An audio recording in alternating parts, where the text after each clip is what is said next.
lembrem de dar o aviso na hora que vocês forem começar a compartilhar as apresentações, só para o pessoal aqui da produção poder estar esperto e não deixar vazar nenhuma movimentação aí no desktop de.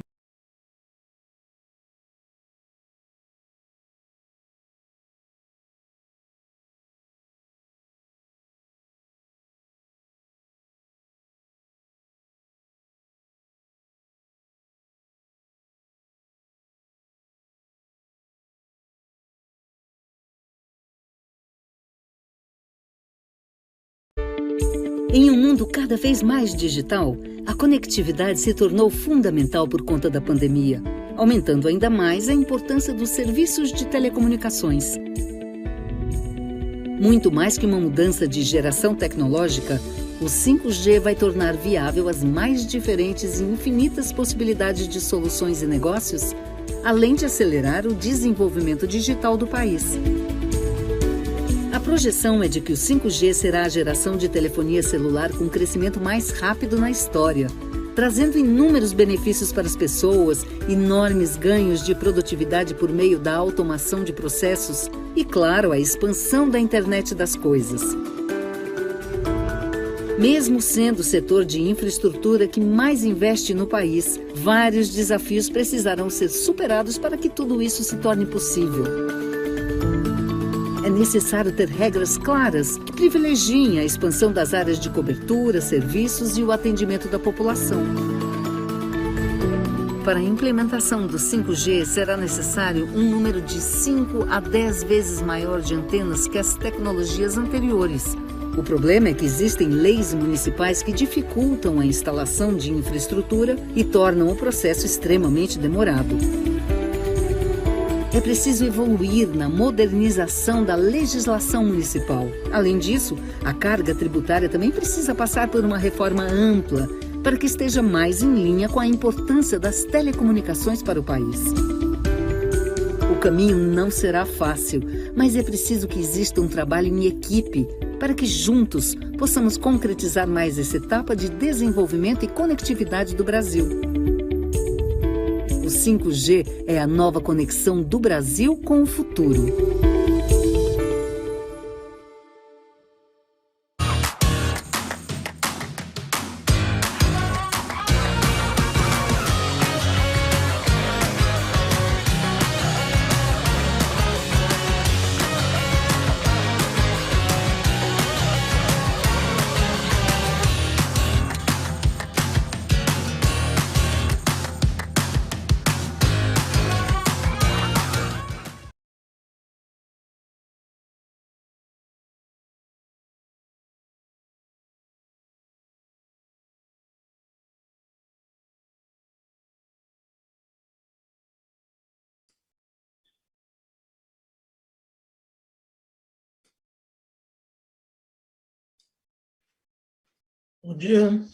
Bom dia a todos.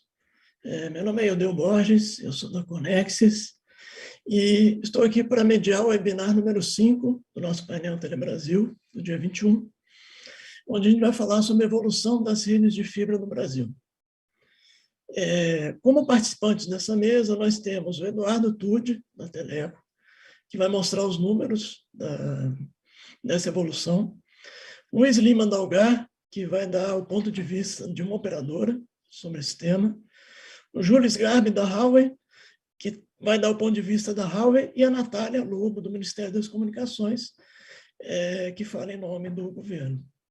O objetivo dessa mesa é discutir o avanço da tecnologia FTTH no Brasil. FTTH, para quem não sabe, é a sigla de Fiber to the Home, né? A fibra chegando até a casa da pessoa.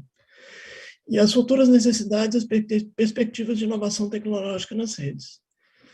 Nesse momento, eu passo a palavra para o Eduardo Tude para fazer a primeira apresentação. Eduardo. Oi, Eudeu. Obrigado aí pelo convite. Bom dia a todos, ao Lima, o André, a Natália, ao Júlio. É um prazer estar aqui com vocês. E eu trouxe assim, 2 slides que eu acredito vão dar uma ideia aí uma visão assim bem geral para início da nossa conversa desse dessa evolução das redes de fibra no Brasil. Então, vamos à apresentação.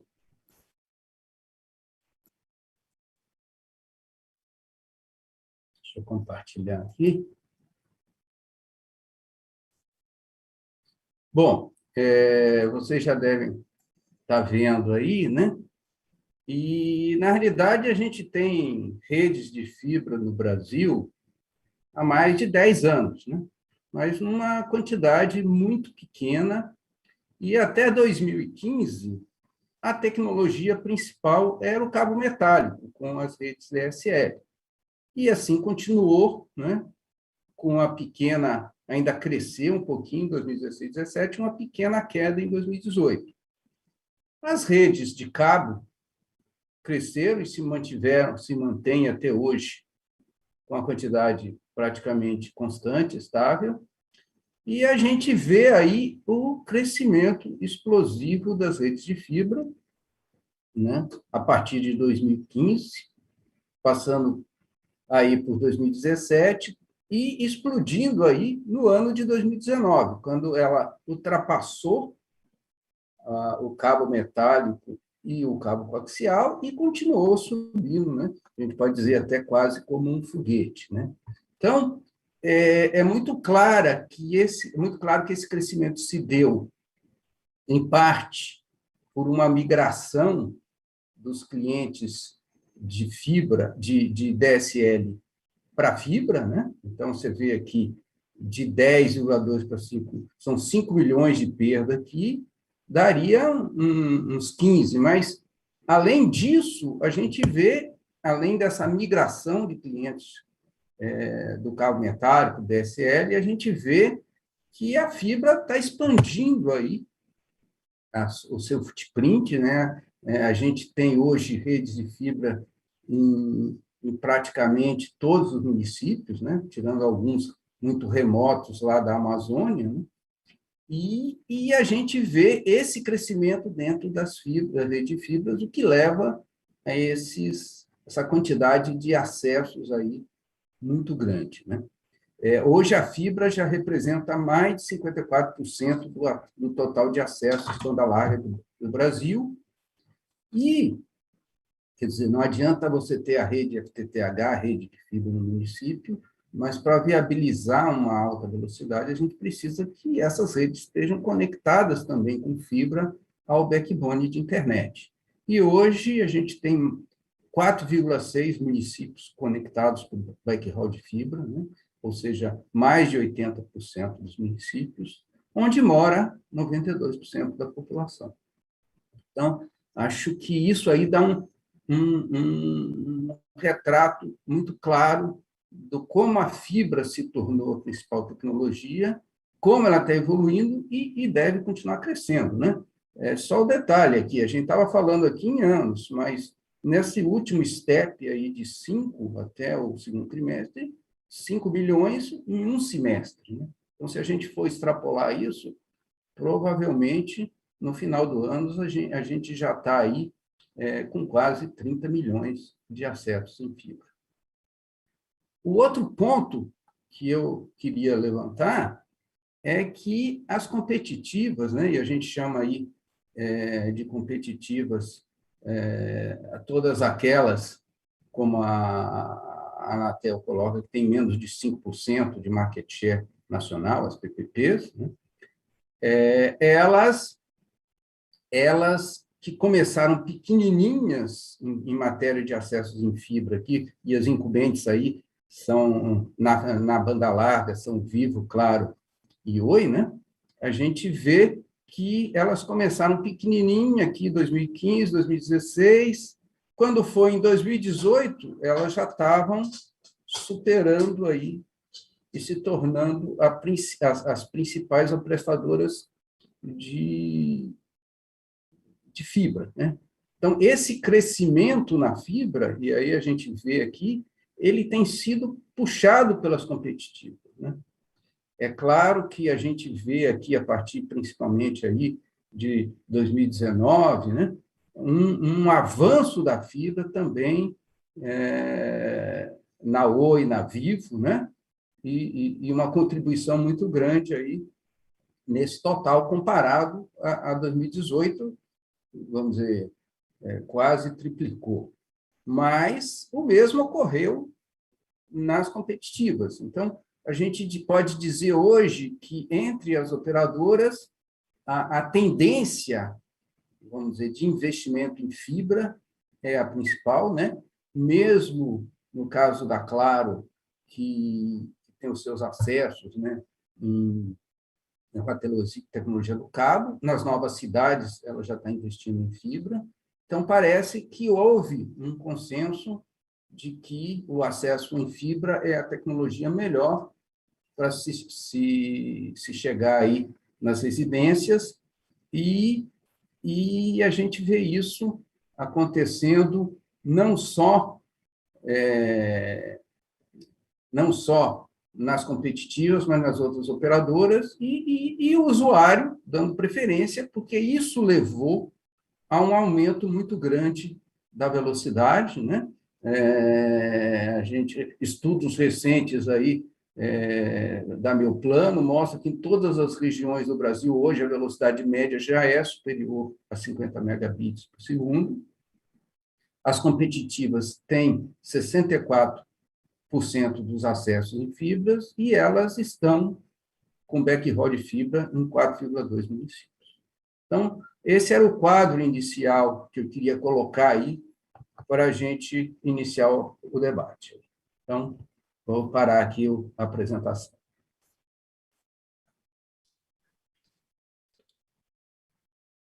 Muito obrigado, Todd. É realmente bem impressionante, né, esse crescimento dos últimos anos. Agora eu convido o Luiz Lima Dalgar para fazer sua apresentação. Bom dia a todos. Primeiramente, obrigado aí pelo convite. É um prazer estar aqui em nome do Dalgar. Aos colegas aí, o Túlio, o Júlio e a Natália, é sempre um prazer a gente poder discutir, debater temas importantes para o Brasil e para as nossas empresas, né? Então, fico muito feliz aí pelo convite. Eu trouxe aqui alguns slides, pouca coisa. Deixa eu ver se eu consigo fazer um share aqui. Espera um pouquinho. Acho que esse aqui, share esse aqui. Estou no modo de apresentação. Vocês estão vendo aqui? Tá ok? Muito bem. Aqui uma pequena visão aqui da Algar, como a gente tem caminhado nesse contexto aí que o Tudi apresentou. Realmente é um movimento no Brasil incrível. A gente poderia dizer, não faz muito tempo, a média do banda larga aqui no Brasil de capacidade era de 4 mega, 10 mega, muito atrelado às questões relacionadas às redes metálicas em cima do XDSL. E com a evolução de fibra, nós tivemos uma mudança significativa nesse contexto, né? Não só na questão das bandas, das velocidades, mas principalmente nas questões relacionadas à percepção de qualidade pelo cliente. Então, enquanto operadoras, nós temos percebido isso de forma muito positiva. Nós temos um indicador que mede o NPS, que é um indicador que mede a percepção de qualidade do nosso cliente em relação aos serviços prestados. É uma coisa assim impressionante. E um número interessante também que eu poderia passar para os senhores é que o índice de cancelamento de clientes em fibra ele é metade ou menos da metade do índice de cancelamento de clientes que usam rede metálica ou redes de cabo coaxial. Em suma, a fibra veio para ficar, né? E, Algar, nesse sentido, a gente está aqui hoje no Brasil, do sul ao nordeste, né? A gente tem uma atuação hoje praticamente todo o território nacional, pelo menos na onde passa a maior parte do tráfego brasileiro de telecomunicações, com 112 mil quilômetros de redes de fibra implantadas, né? Nós fizemos uma jornada, como o Túlio comentou, de 2014 para cá, de crescimento dessa rede, né? Hoje, chegando aí a 2021 com esses 112 mil, parte pelo crescimento orgânico, parte por aquisições que foram feitas ao longo dessa jornada, e temos atingido essa meta aí de 112 mil. Em termos de evolução tecnológica, onde nós estamos, Algar Telecom, né? Nós temos aí a rede GPON, né? Nós começamos aí com XDSL, HFC, tivemos aqui uma rede pequena na nossa região, Atualmente, hoje, praticamente toda a nossa rede é GPON e rede Metro Ethernet para mercado corporativo, na sua maioria. E estamos aí já iniciando os projetos aí de XGS-PON, haja vista a demanda por banda média por usuário, que vai permitir também, né, não só essa questão de banda por usuário, mas atendimento à capilaridade necessária do 5G, né, com características muito próprias. O outro ponto que eu estou trazendo aqui para o painel, e essa discussão deve vir, né, o 5G será o fim da fibra ótica, né?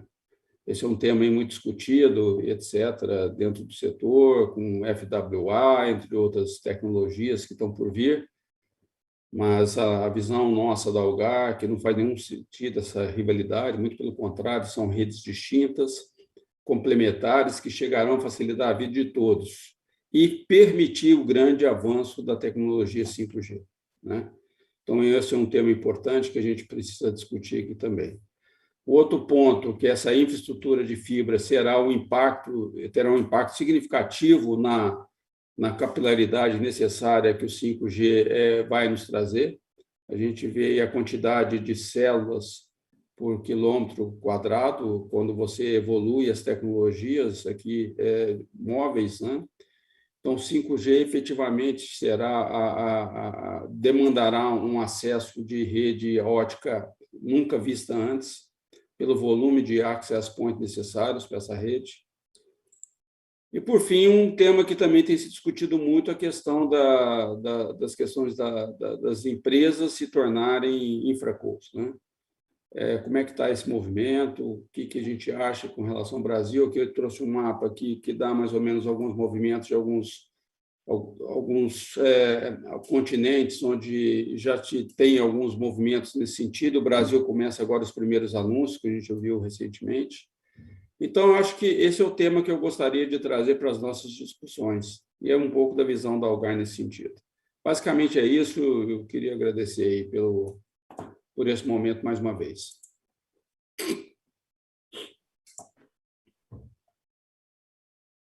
Muito obrigado, Luiz. Eu passo agora a palavra para o Júlio Sgarbi, da Huawei. Bom dia a todos. Um prazer estar aqui representando a Huawei, falando com esse grupo. Tude, Luiz, Natália, Judeu. Obrigado a todos. Eu vou colocar uma apresentação, falar um pouquinho sobre a questão do futuro aqui, tá?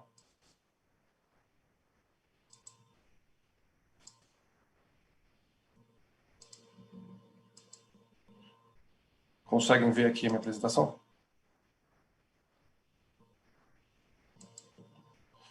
Bom, vou falar um pouquinho do futuro.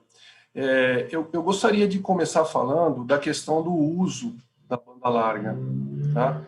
Porque é o uso da banda larga que ele norteia a evolução, que, na verdade, já está em andamento, como foi falado aqui, já temos visto várias diferenças aí nos últimos anos, tá? Um ponto que eu gostaria de ressaltar aqui, de uma maneira bem rápida, é a questão de quantidade de devices que vai se somando nas residências. Então, a cada dia, mais e mais devices estão conectados à nossa banda larga residencial. E isso faz com que você necessite de mais recursos. Então, o primeiro recurso seria a banda, né? Mais devices, mais banda, tá? E o outro aspecto, ele diz respeito ao tipo de aplicações. Algumas aplicações elas vão exigir mais também da banda larga atual, tá? Falando um pouco mais de detalhes disso, seriam esses elementos que vão exigir mais. Então, por exemplo, aplicações como streaming de vídeo. Hoje no Brasil a gente tem agora, de uma maneira bem mais destacada, o 4K, mas a gente ainda vai encontrar o 8K, vai encontrar a realidade virtual 360, tá? Isso vai exigir cada vez mais banda, mais downlink, né? O game, tá? A gente vê aí adolescentes aí fazendo uso de game online, e a gente tem a proposta de ter cada vez mais online, inclusive os próprios jogos estando na nuvem, né? Isso vai exigir também uma melhora, a cada vez menor latência, tá? E também tem o aspecto do uplink. Então, hoje, em função da pandemia, tivemos um boom aí do uso de teletrabalho e teleeducação, e se observou que a banda larga, uma boa banda larga, uma experiência boa, é muito importante, né?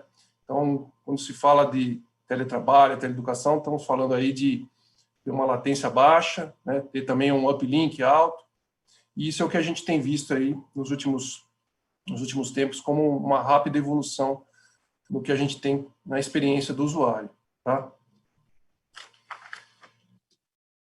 Fora isso, vale destacar que a fibra ela avança não só para a residência, né? Ela avança para todos os lados, né? Então, negócios, vai chegar no 5G, como a gente já falou aqui, vai precisar de muita fibra, né? Ou seja, chega até para ajudar o móvel, tá? E nós vamos ver esse avanço chegando também aqui, por exemplo, no que a gente conhece como Fiber to the Desk, ou seja, a fibra chegando com mais capilaridade ainda, e também nas indústrias, né, no Fiber to the Machine.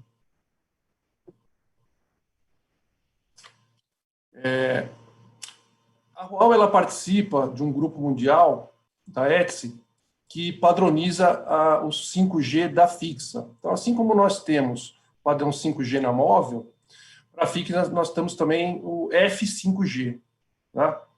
Ele é coordenado pelo ETSI, conta com a participação de operadoras, fabricantes, associações, institutos de pesquisa, e os 3 principais aspectos que vão nortear essa padronização, que já está em andamento, tá? Já tem vários documentos produzidos, são o Enhanced Fixed Broadband, que trabalha mais a questão da velocidade, tá? Temos também o FFC, que é o Full Fiber Connection, que trabalha mais a questão da densidade, né? Quanto mais fibra, tá? E o GRE, que é o Guaranteed Reliable Experience, que fala um pouco mais da questão da experiência, especialmente da latência. Para efeito de elementos, tá? Que tecnologias que estamos falando no F5G, nessa evolução? Então, obviamente, falando em termos de fibra, a gente está falando aí, como o Luiz já comentou, do XGS-PON ou 10G-PON, também permite aí uso simétrico, tá? Velocidades extremamente altas. Mas a gente vê também o uso da inteligência artificial, vai ser cada vez mais presente, tá? A gente já vê hoje ONTs com o uso de inteligência artificial. O Wi-Fi 6 vai ser extremamente importante, porque não adianta você chegar, por exemplo, numa residência com 1 GB, se você não consegue compartilhar esse 1 GB dentro da residência. Então, o Wi-Fi 6 vai ser muito importante para isso também. E na rede de transmissão, que vai potencializar toda essa distribuição dessa banda larga até chegar no acesso, a gente tem aí o desenvolvimento uma rede OTN com funcionalidades mais avançadas. Bom, era isso que eu tinha para apresentar aqui hoje, agradeço. Passo a palavra de volta. Muito obrigado, Júlio.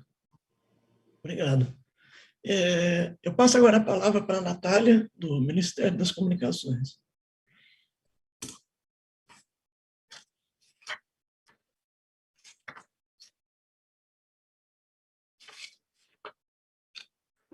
Natália, será que ela caiu? Bom dia. Oi, Natália. Bom dia, tudo bem? É um grande prazer estar aqui com vocês hoje. Obrigada pelo esse tempo, pelo convite. De fato, para o Ministério, para as políticas públicas, as redes de fibra são um ponto central. A importância estratégica no provimento da capacidade de rede e da gama de serviços que elas possibilitam, isso as torna de extrema relevância em todos os sentidos. Dados como a gente viu aí, o TUD com toda a sua capacidade aí, de 2016 a 2021, a fibra teve um salto no backhaul dos municípios de 45%, né? O TUD bem informou aí que foram 4,6 mil municípios já têm backhaul de fibra e que tem o atendimento da maioria da população, melhorando aí os níveis de acesso. E desse total de municípios, 23% são atendidos com backhaul somente das pequenas provedoras. Tá? Realmente, o TUD destacou elas em termos de acessos fixos, né? Mas o backhaul em si de atendimento dos municípios, 23% são somente desses pequenos provedores, e que tem demonstrando que a expansão da infraestrutura de transporte tem surtido relevante efeito na competição no Brasil. Por outro lado, com exceção das áreas rurais e remotas e geograficamente mais desafiadoras do país, que satélite pode ser o principal ponto, parece ser certo afirmar o papel central da fibra nas redes de transporte atuais, reproduzido também no acesso fixo. E aí você tem aí a ampliação na participação do mercado da fibra, né, no acesso. Você viu aí uma explosão de 1,5 milhão de acessos em 2016, foi 22 milhões que você destacou, TUD, representando assim, um aumento significativo nesse market share, né, de acessos de fibra. E nesse acesso, nessa explosão, esses acessos de fibra teve um crescimento constante, com um boom principalmente na pandemia e nas velocidades do acesso. Os fatores demonstram que o barateamento da tecnologia de levar fibra e associada à competição e políticas públicas geram efeitos bastante sensíveis para a população, levando uma melhoria na qualidade do acesso. Então, as nossas políticas públicas e os atos regulatórios da Anatel estão bastante focados na expansão das redes de fibra, tá? Existem hoje compromissos no PGMU5, vocês têm o termos de ajustamento de conduta promovidos pela Anatel, as obrigações de fazer, o edital do 5G, o Norte Conectado, o Nordeste Conectado, apenas citando, assim, as iniciativas federais. Os próprios estados têm suas próprias iniciativas também. Nesse sentido, foi editada a portaria recentemente, foi em abril, a portaria 2556, que estabelece prioridades e metas relacionadas às redes fixas, preferencialmente em fibra ótica, seja no transporte, seja no acesso. Tá? Essa portaria é para atos regulatórios da Anatel, e a gente faz essa expansão também, não só em backhaul, mas para redes metropolitanas e para cidades conectadas. Aí a gente vem para o edital do 5G, que a gente se preocupou também em fazer esse atendimento, principalmente em fibra ótica, sempre que possível, né? Para os municípios ainda não atendidos.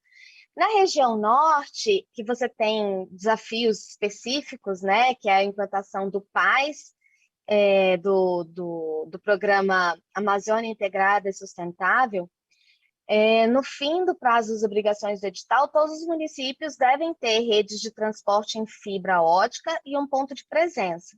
Tá? Então, a expansão das redes de transporte naturalmente vão barateando a cobertura da última milha, né, no acesso, e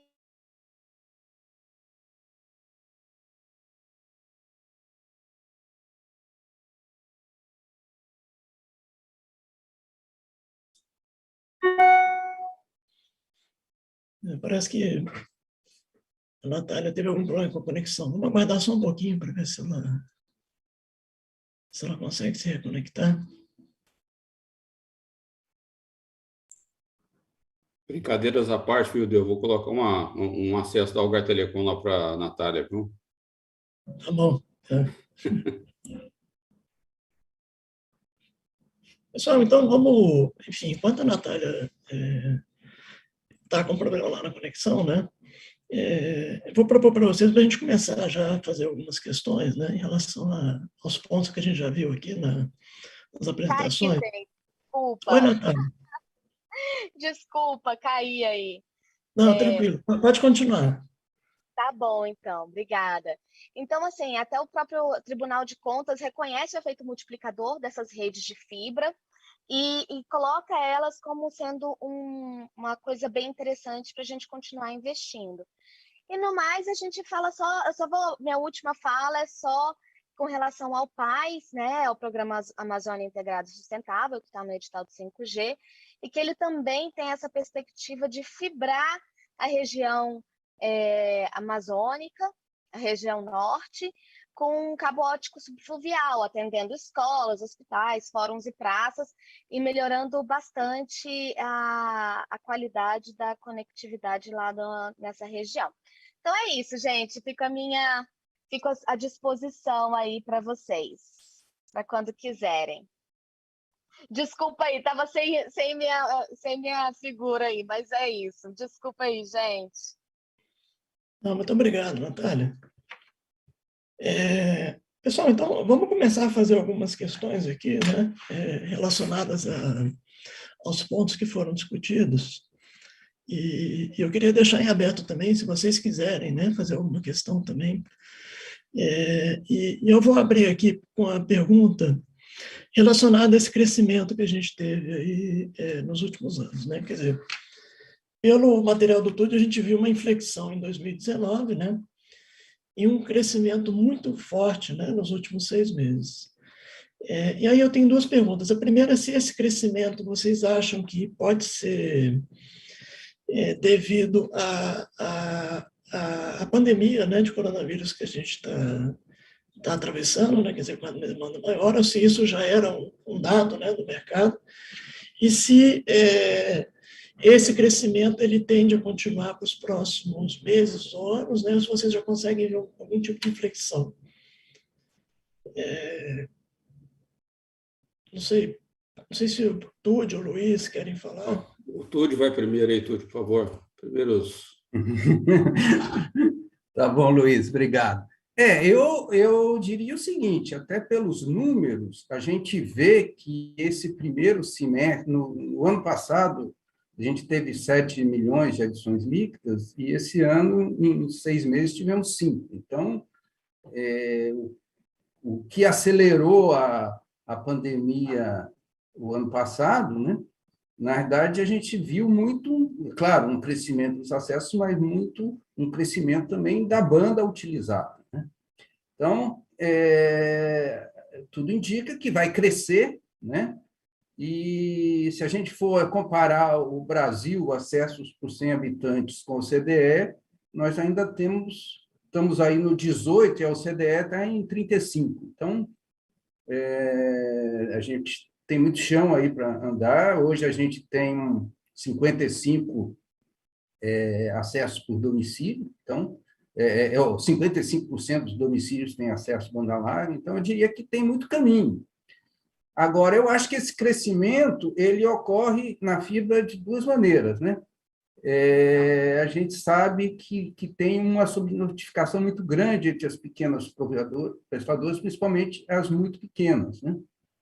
E à medida que esse mercado se formaliza com as fusões, as aquisições, né, pelas consolidadoras, esses números aparecem. Então, às vezes, a gente vê aí crescimentos em algumas de 40%, que, na realidade, a metade disso pelo menos, legalização dessa notificação. O segundo ponto é que, realmente, quando a gente conversa aí com as prestadoras, se a gente fica no orgânico, eles ainda estão experimentando aí um crescimento de 20% ao ano, alguma coisa desse tipo. Então, eu diria que a gente ainda tem, primeiro, uma demanda grande, porque hoje todo mundo quer ter a internet, né? E segundo, porque ainda tem áreas a cobrir. Diferentemente do celular, que a gente diz, atendi um município e a série está tudo atendido, na fibra não, você tem 3 atendendo o município e tem o bairro lá do seu Zezinho que não tem fibra, né? Mesmo porque a gente, em algumas cidades, você tem uma expansão geográfica, né, de novos bairros, e isso a gente vê aí, quando chega um provedor, ele pega o bairro todo, né? na frente de todo mundo. Então, existe essa corrida também de abrangência geográfica. Eu passo a bola agora para o Luiz aí para... Não, eu acho que o Túlio colocou muito bem alguns pontos. O que eu queria deixar aqui uma visão, por exemplo, na Algar, né? Essa questão da aceleração ou não da pandemia, com certeza a pandemia ela fez uma transformação nas vidas de todos nós com relação à adoção urgente de home office. Nós fizemos toda a nossa pivotagem, vamos falar assim, da nossa operação em 3 dias aqui na Algar Telecom. Só ficaram trabalhando online, na rua os técnicos que atendem os clientes.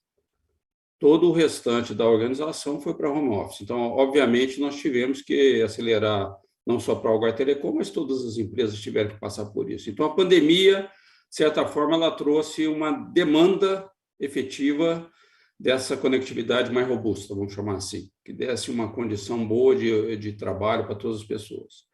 A Algar Telecom tomou a decisão já há mais de 5 anos de não continuar crescendo nada em redes metálicas. Então, nós fizemos um ponto de virada. Nós tomamos uma decisão que a nossa banda larga seria em GPON, né? Então, juntamos parceiros, etc. Foram decisões difíceis na época, porque era mais caro. Então, você fazer uma mudança dessa não é uma decisão simples. Agora, na minha visão, claramente existe um espaço imenso de crescimento ainda da fibra ótica, pelas demandas que o próprio Júlio colocou e pelos pontos que a Natália trouxe, na minha visão. Nós temos uma demanda tecnológica extremamente robusta que vem pela frente. A conectividade por si só não será suficiente para as empresas de telecom, nós vamos ter que ter uma capacidade de irmos além da conectividade. Todas as operadoras estão indo num caminho do TIC, né? As empresas querem ficar com as empresas de telecom que forneçam soluções em TIC e, portanto, soluções mais robustas que demandam mais banda, qualidade, robustez, baixa latência, efetividade. Olhando pelo lado da Natália um pouco aqui, eu vejo o seguinte: nós somos um país continental nós somos vários Brasis, vamos chamar assim. A área da Algar Telecom é uma área bastante, vamos chamar assim, de uma boa condição social, financeira, etc. Então, é uma coisa impressionante. Nós temos aqui localidades pequenas, que às vezes nós competimos com 2, 3, 4 provedores de internet. Então, esse tema é um tema que, mais cedo ou mais tarde, nós vamos ter um conjunto excessivo de fibras colocadas nas redes das localidades. Por outro lado, nós temos localidades com baixo acesso a esse tipo de tecnologia. Eu acredito, como o Túlio falou, que não exista hoje no Brasil um município que não tenha um pequeno provedor prestando serviço de telecomunicações ou de internet. É uma questão só de regularização, né, Túlio? Que eles trabalham, na sua grande maioria, às vezes, numa condição que não se expõe. Mas o fato é o seguinte: fibra vai ser fundamental, vai continuar crescendo. O que vai precisar é uma reorganização, porque, de repente, tem altas demandas não atendidas e áreas com muita fibra disponível. Então, esse é um conjunto que vai se ajustar ao longo do tempo. Essa é a minha visão, viu, Ideu? Obrigado. Eu tenho uma pergunta agora para o Júlio. Eu vim de empresas de telecom também, né? E eu lembro a gente, 2008, 2009, né? Fazendo um plano de negócio para a fibra e a conta não fechava de jeito nenhum, né? E a partir aqui, pelo que eu vi da curva lá do TUD, né? Vou pegar aqui 2017, 2018, a gente vê um crescimento muito forte, né? Do número de acesso em fibra, e eu imagino que provavelmente esses pequenos provedores já começaram com fibra, né? Ao que você atribui essa queda de preços? Né? É queda de preço de equipamento mesmo, por escala, ou tem alguma tecnologia que influenciou nisso? Eu também trabalhei bastante anos numa operadora, e interessante que você citou um ano que eu também estava e teve esse ponto de decisão, se a gente continuava. Na verdade, inclusive, tínhamos adquirido uma empresa e se ficou na dúvida, vamos para o cabo, vamos para a fibra, e teve uma briga interna ali terrível, e acabaram se decidindo para a fibra, mas o crescimento da fibra não foi tão rápido como aconteceu nesses últimos tempos. Eu acho que o TUD coloca da questão das competitivas, né, que são as menores, elas realmente impulsionaram, tomaram o espaço do que não foi investido pelas grandes e acabaram tomando esse espaço. Mas, respondendo a sua pergunta, sim, com a maturidade da tecnologia, ela foi se tornando mais barata, né, como a gente vê em várias tecnologias. Então, mais empresas também, a gente tem competitividade maior entre os fabricantes. Nós vemos alguns fabricantes que eram totalmente desconhecidos do mercado brasileiro até 5, 6 anos atrás, que chegaram, inclusive trabalhando muito forte nessas empresas menores, com condições boas até de financiamento, e o preço foi descendo, essa competição entre fabricantes foi baixando, o próprio maturidade, como eu disse, da tecnologia já fez com que isso abaixasse, o volume maior também. Então, na verdade, é uma combinação, né? Tanto maturidade quanto volume e competição. Isso acabou gerando essa diminuição, e a gente tem aí hoje realmente uma condição muito boa para se fazer a implementação do FTTH. Obrigado, Júlio. Eu queria, então, agora fazer uma pergunta para a Natália, né? A gente tem visto aí nos últimos anos, né, um esforço muito grande do Ministério no sentido da criação de backbones, né, de prover acessos à fibra para municípios pequenos, né, municípios que não eram atendidos, né? Então, isso passou a faz parte do PERT, né, e tem uma série de obrigações que estão associadas a isso, né? E, por outro lado, a gente tem a iniciativa privada, né, as empresas investindo muito forte, né, em fibra ótica, né, e a gente viu esse crescimento aí acontecendo, né. Eu queria ver com a Natália como é que vocês estão avaliando esse movimento natural, né, das empresas em fornecer fibra ótica, né, e dado esse movimento, né, esse crescimento forte, né, vocês veem mudança na política que foi proposta originalmente, né, de trabalhar com obrigações, normalmente para grandes empresas, né, para que esses acessos sejam providos? Então, Tude, Ideu, desculpa. O que acontece? As políticas públicas, nesse sentido, a gente trabalha muito mais o que a gente visa a gente tem ali os grandes, né? Os backbones, backhauls, e à medida que você vai atendendo a essas demandas com a qualidade e velocidade adequadas, né? E você tem aí uma expansão das demandas também por mais capacidade, cada vez maior, exatamente com o que foi colocado aí, eu acho que foi pelo Luiz Lima, do armazenamento de arquivo na nuvem, jogos eletrônicos. Então, cada vez mais precisa expandir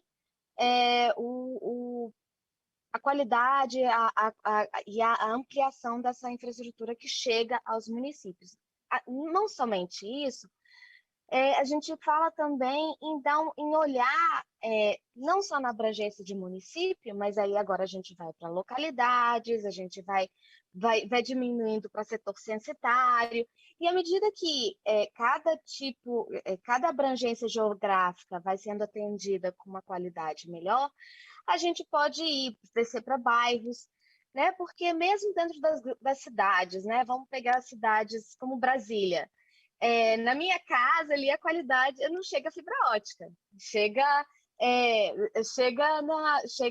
outras alternativas, mas a fibra não chega. Então você tem vários que onde tem uma demanda, você tem ali um atendimento bom, mas que você na cidade, mas você tem bairros que são isolados, que não tem um acesso de qualidade ainda. Você tem problemas de habitações também mais simples, que a demanda é diferenciada. Então, o olhar da política pública em termos de ampliação de redes, ela não se esgota quando você atinge ali somente municípios, né, em nível municipal. Então, tanto é que a própria portaria 2556, que eu citei mais lá atrás, ela faz exatamente tentando ir para setor censitário. À medida que isso estiver atendido, a gente pode evoluir mais. Então, mas, assim, lembrando que a política pública ela é um ciclo constante, né?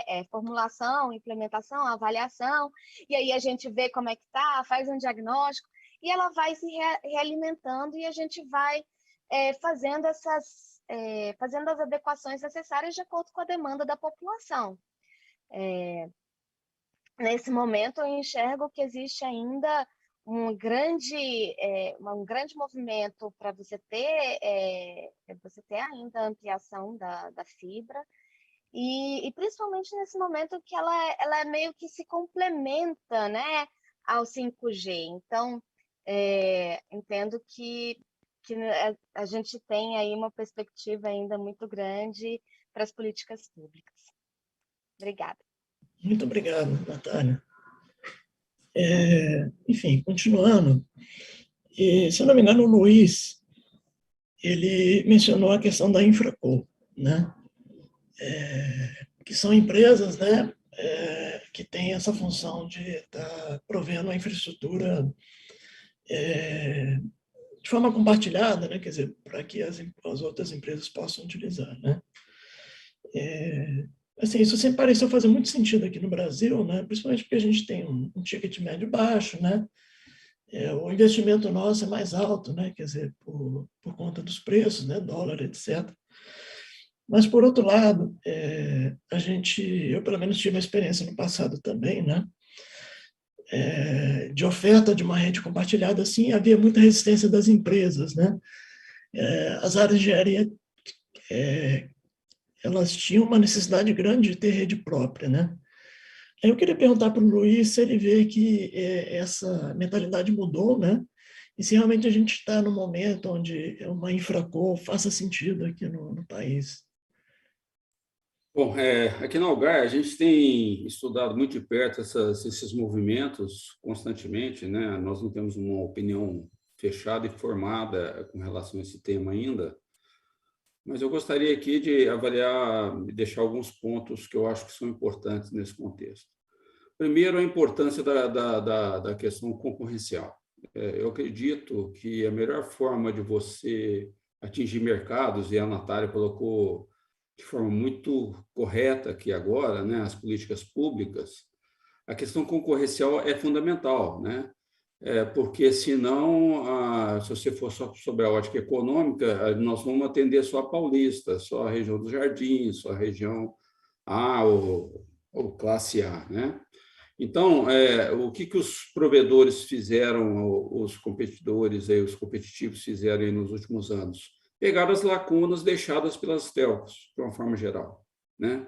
Que não davam atenção devida a um mercado que era demandador. Então, eu acredito que, independente da questão da Infraco ou não, essa questão do aspecto de manter a concorrência, de manter o mercado ativo, disputando, sentindo, lutando por manter um cliente, isso é fundamental, né? Por outro lado, quando a gente avalia as questões passadas, por exemplo, torres, nós temos hoje a maioria das torres das operadoras, todas elas não são mais parte das telcos, na sua grande maioria, com exceção da Claro, aqui, se não me engano, no Brasil. Parece fazer sentido, né? Não faz sentido nenhum você ter 4, 5 torres no mesmo lugar para atender a cobertura uma de cada operadora. Então, essa questão mostrou ao Brasil a importância de parcerias, de um contexto cada vez mais de você focar em determinados negócios, colocar à frente e no centro do nosso cliente a percepção de valor e qualidade, deixando aquilo que não é tão significativo a um prestador que tenha melhor competência que você para fazer determinadas coisas. Eu entendo ainda que no Brasil existem ainda espaços ainda para haverem as acomodações. Por exemplo, nós vimos a criação de empresas no Brasil hoje, Infraco, se posicionando como Infraco, uma maior rede de capilaridade no Brasil. Qual que é o grau de qualidade dessa rede no Brasil como um todo? Né? Então, o que acontece? Eu entendo ainda que nós temos que ainda estruturar, estabilizar esse mercado de fibra e, a partir daí, de uma forma natural, pode ser que essa consolidação faça sentido. Como eu disse a vocês, tem localidades aqui na minha região que tem 3, 4 provedores. Faz sentido isso? 3, 4 fibras lançadas? Evolução tecnológica, você podendo colocar lambdas numa própria fibra para ter provedores de serviços diferentes, numa única fibra. Então, a eletrônica evoluindo, como o Júlio colocou, etc., meio que não faz sentido por muito tempo. Por outro lado, tem lugares não atendidos.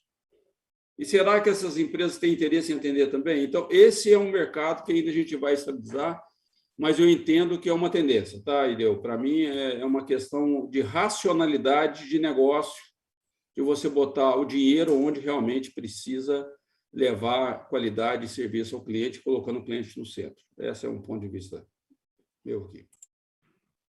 Obrigado, Luiz. E tem pouco dinheiro, né? Esse é um outro problema, né? Enfim, a receita por usuário aqui é menor do que em mercados desenvolvidos, né? O que dificulta mais a nossa tarefa, né?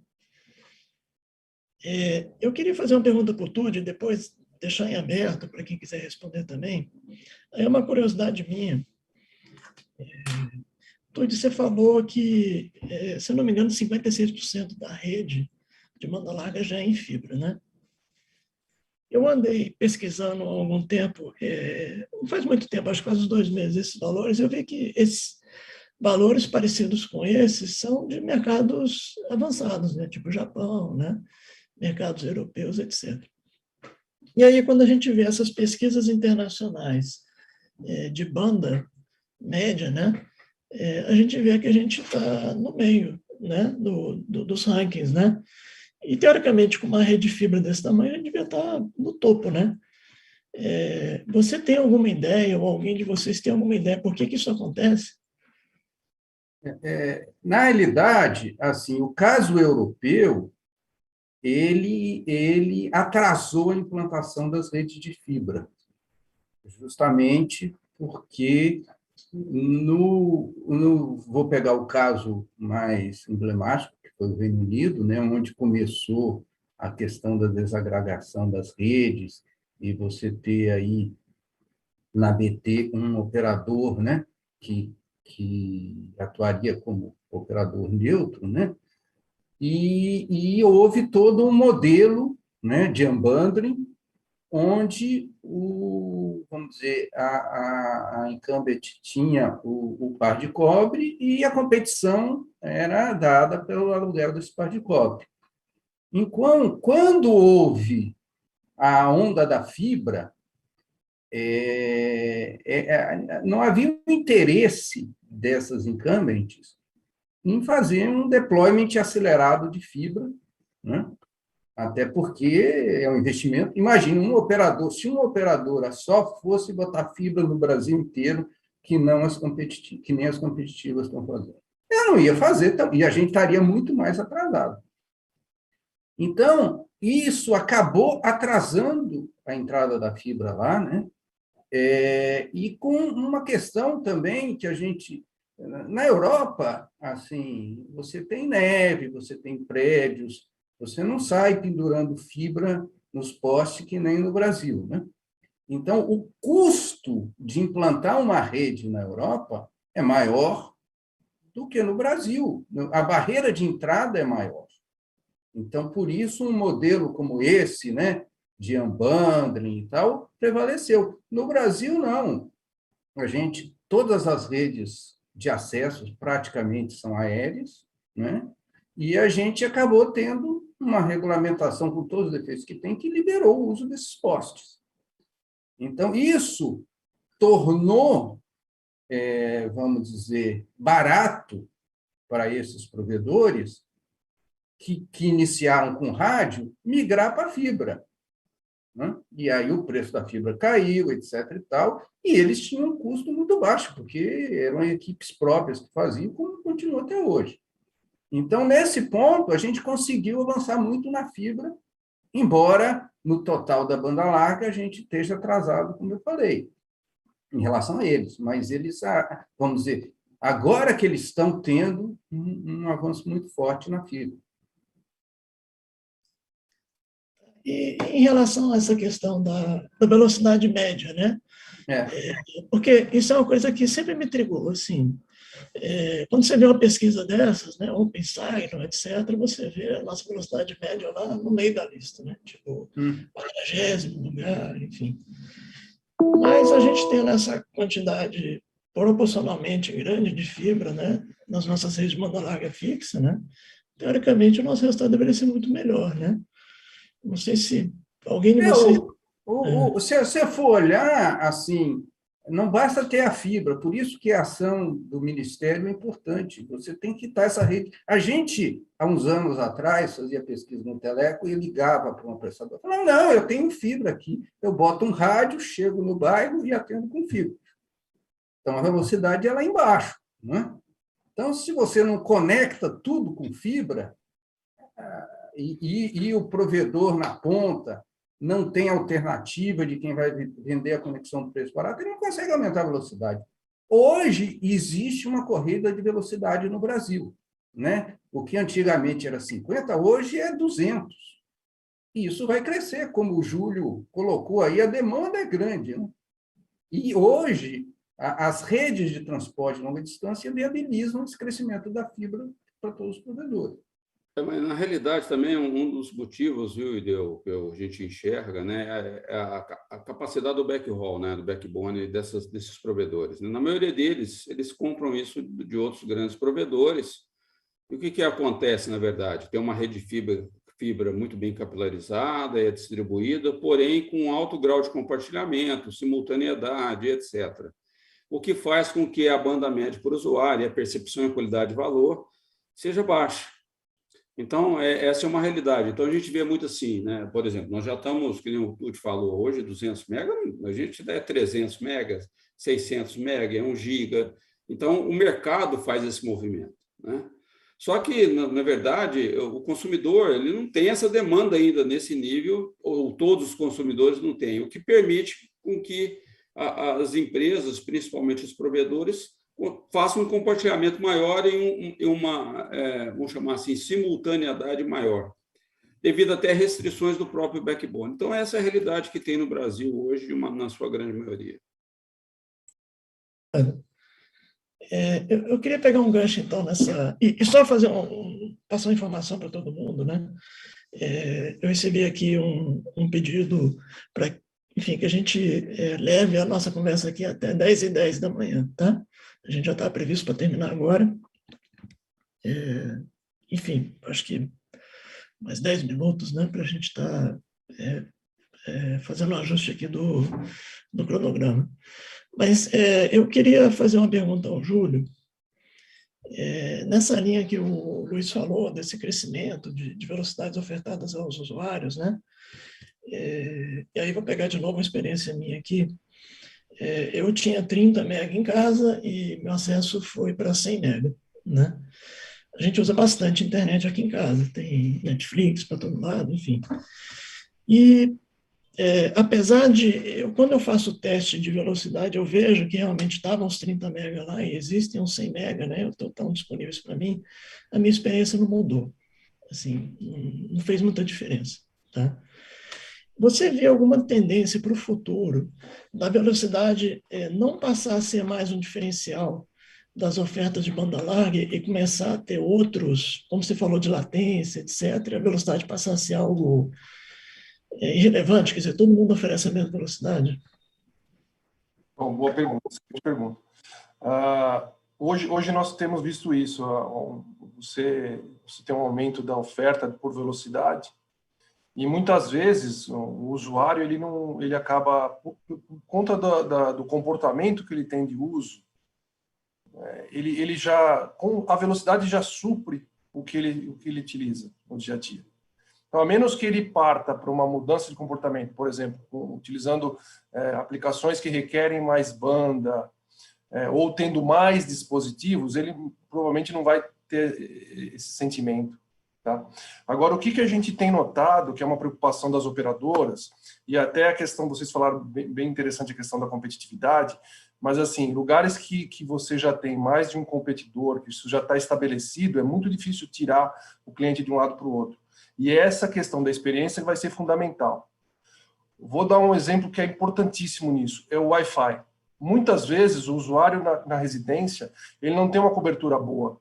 E isso faz com que a experiência dele seja horrível, porque em alguns cômodos a velocidade se torna extremamente baixa. Tá? Por exemplo, você tem o uso de uma Smart TV num lugar que a cobertura Wi-Fi não é boa, você vai ter uma experiência ruim. Se você tem os adolescentes, né, veja aqui em casa, o uso de videogame online, se ele não tem uma cobertura boa ali, você perde o jogo realmente. Então, prover uma dessa experiência, por exemplo, começando pelo Wi-Fi, o Wi-Fi acho que é o ponto de partida, você conseguir colocar uma cobertura melhor, tá? Não precisa nem nesse primeiro momento ir para o Wi-Fi 6, mas você conseguir colocar, por exemplo, uma rede mesh dentro da residência, isso vai ajudar bastante na qualidade da experiência do usuário. A questão da latência também é importante. Tá? Eu citei lá a questão da inteligência artificial, porque hoje a gente já observa em alguns devices, em algumas ONTs, a possibilidade de você acelerar o conteúdo dentro da residência. Então, ele prioriza, por exemplo, os pacotes do game, ou ele pode priorizar os pacotes do que a gente está fazendo aqui, que seria um home office. Tá? Isso também te ajuda a ter uma perspectiva, uma experiência melhor no uso no dia a dia. Tá? Isso realmente vai ser um ponto importante que no futuro vai acabar distinguindo uma operadora da outra em termos de mercado. Né? Obrigado. E agora eu queria fazer uma pergunta para a Natália, porque a gente está falando aqui de fibra, 56% da rede, etc., e a gente tem a região norte, né? Onde existem dificuldades imensas, né, de você chegar com infraestrutura lá, de instalar fibras, né? Eu já ouvi falar vamos colocar um cabo flutuante no Rio, né? O pessoal da engenharia fica de cabelo em pé, né, com isso, né? Eu queria, Natália, ver se você podia falar um pouco para a gente sobre esse projeto do Norte Conectado, né? E, enfim, qual será o resultado desse projeto, né, que ele está incluído lá nas obrigações do 5G? O Norte Conectado, um dos componentes dele é o PAIS, né, o Programa Amazônia Integrado e Sustentável, que foi incluído no edital de 5G. A ideia dele, você passa um cabo subfluvial, que tem uma armadura praticamente, e ele é depositado ao longo do leito dos rios, tá? E aí você faz um ponto de presença em determinadas localidades, algumas são sedes de municípios, outras não, mas aí você implanta um DWDM de 40 canais ali, de 100 gigabits cada um, e você atende essas localidades com uma velocidade mínima, a depender do porte dessa localidade. Então, ele vai fazendo, por exemplo, agora a gente tem um piloto que está sendo feito a implantação com a RNP, tá? A Infovia 00, e você ela vai pingando nas localidades até o final do trecho que ela vai sendo construída. E aí, no leito do rio, você tem um ponto de presença, que é feito de um container com todas as capacidades ali, com infraestrutura de não aquecer, né, ar-condicionado, coolers e tal, segurança. E aí você tem uma implantação da rede metropolitana e faz uma associação com parcerias, tá, dessa rede. Então, metade fica para a RNP, nesse acordo da Infovia 00, tá? metade é da RNP, metade fica para uso comercial. E aí foi lançado um edital para operador neutro. Então, pode ser um consórcio de empresas, podem ser vários que fazem a manutenção dessa rede e ampliam o acesso dentro da rede metropolitana, dentro dessas localidades. Tá? Então, e aí podem prestar o serviço também, e aí você estimula provedores locais a fazerem o atendimento, né, ali dessas regiões. E a ideia que foi para o edital do 5G é que as infovias, as restantes dessas infovias, tem uma que está alocada dentro do GIRED, tá? Que foi para compromissos do saldo dos compromissos lá do edital do 700, e aí entrou para o GIRED, e as outras estão entrando para o edital do 5G. Então, a gente soltou a portaria 10.800, o decreto 10.800, que fala da governança, cria o comitê gestor das infovias, né, do PAS, e que vão estabelecer exatamente esse modelo de gestão, de operação das redes, e eles vão fazer o acompanhamento com todos os envolvidos, né, porque é para eles atenderem escolas, hospitais, pontos de hospitais, postos de saúde, judiciário e uma praça, né? A ideia é ter uma praça também com atendimento Wi-Fi. Então, o comitê vai fazer a gestão dessas condições de uso e de compartilhamento dessa rede, tá? Então, é isso que entrou para o edital e aí a gente espera que seja uma coisa bem interessante.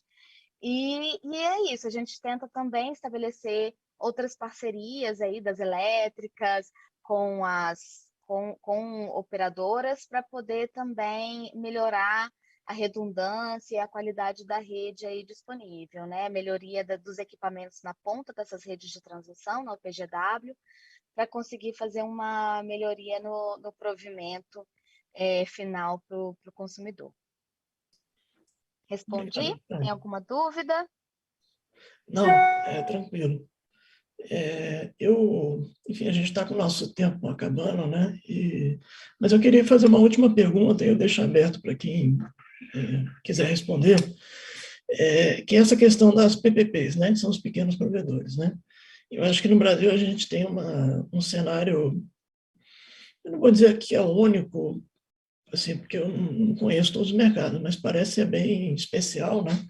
Pelo grande volume de competidores que a gente tem pequenos, né? E aí eu queria dirigir uma pergunta para vocês, se vocês acham que isso tem... qual que é o fator que leva a isso com maior impacto, né? A questão da desregulamentação que a Anatel acabou criando, né, para esse mercado, justamente para estimular a competição, ou vocês acham que isso tem mais a ver com a questão dos incentivos fiscais e do regime fiscal diferenciado que essas empresas acabam tendo? Enfim, eu deixo aberto aí para quem...